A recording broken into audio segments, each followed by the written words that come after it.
This first poem is called Domesticity, and I've long been fascinated by the landscape that two people inhabit when a relationship is no longer working. It was evening, the room flooded with misery light, our faces pinched with the final words we wished to say to each other, our jaws wired shut into silence. My hand shook so in the brown air that the cupboard door slammed like a fired cannon.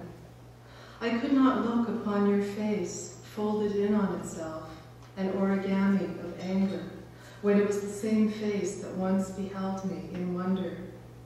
It seemed as if I heard again my mother's voice.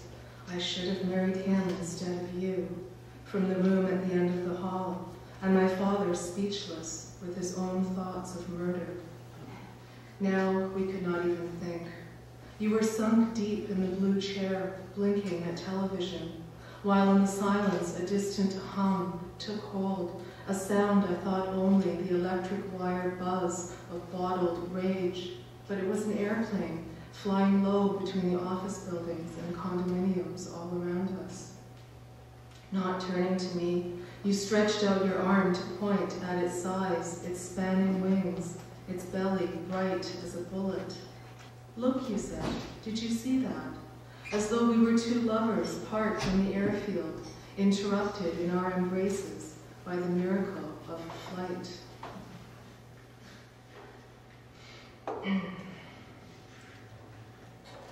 For a long time, I sort of ignored nature. I was such an urban person. But of course, as you get older, you actually start noticing all of this whole world around you. And this poem reflects that a bit. It's called Ocean Shores. This is once in a lifetime, you said.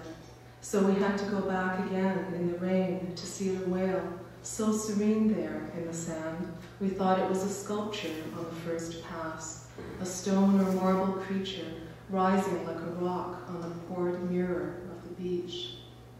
The whale was dead, thick blubber skin split down the middle, and guts spilled onto the sand, blue-gray masses like wave-washed stones, purses of stinking fluid, and the slur of the omentum.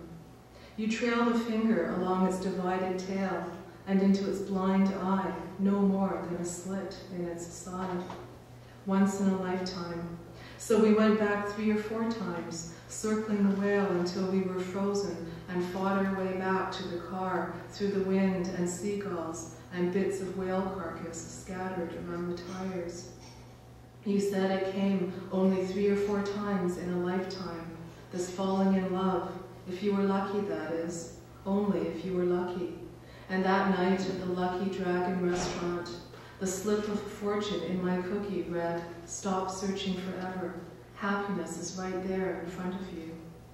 You were in front of me, and then I knew leaving you was something I couldn't do only once in a lifetime, that I would be pulled back always to this lifeless thing between us, the tug of its exposed body, and somewhere inside, the weight of its heavy heart.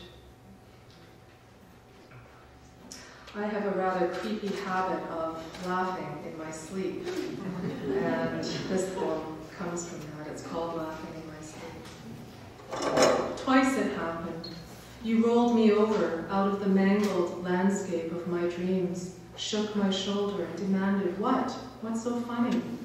My eyes flew open to your room with its white skylight and shells strung at the midnight window, to your face huge as a father's above me. For I had been laughing in my sleep, and even as I struggled to the surface of full wake, this otherworldly laughter still hacked its way out of me, no girlish giggle or cheerful chortle, but weird laughter from the deep, the bottom of the black ocean, where my family still swims in the wreckage, where every night I murder my mother and lose my father over and over.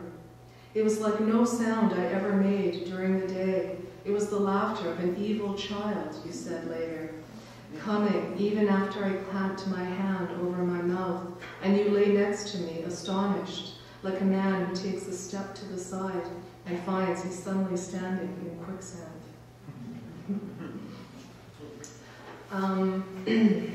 The last poem I'll read from this collection is called The Red Woman. And of course, in my 20s, like most people in their 20s, I was obsessed with relationships.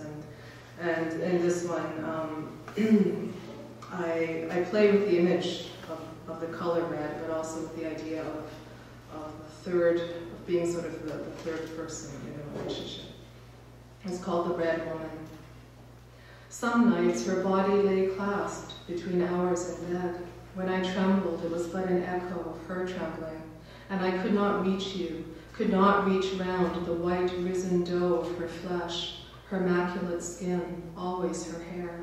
How you loved her hair, the Red Sea crowning her, the alive red girl with eyes blue as faded denim.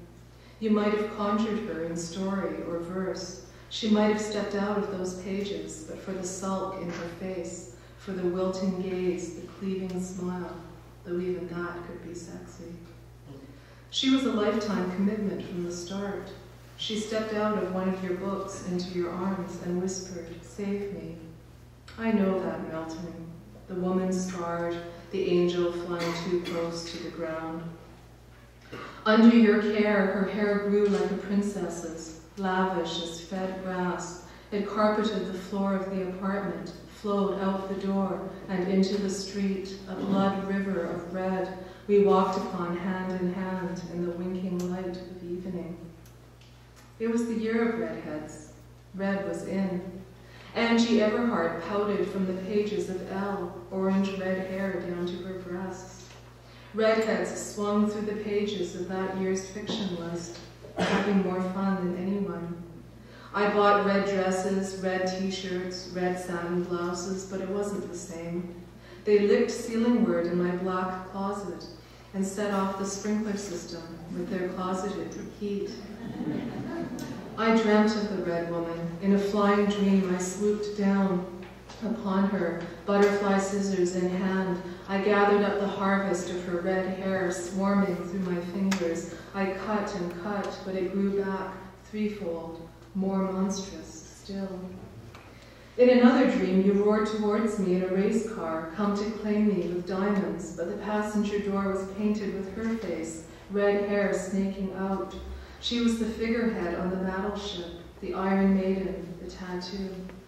Once I dreamt of making love to her so I could come close to you, but she was slippery. She wore a dress of fish scales, azure, and aquamarine. She wriggled out of my arms and lolled on the floor, flipping out of reach. In reality, she was overweight and ponderous, scarred more by acne than her heroine's tragic past. But her hair sprang forth rust red, red as the party dress, a surging flame, a burning passion.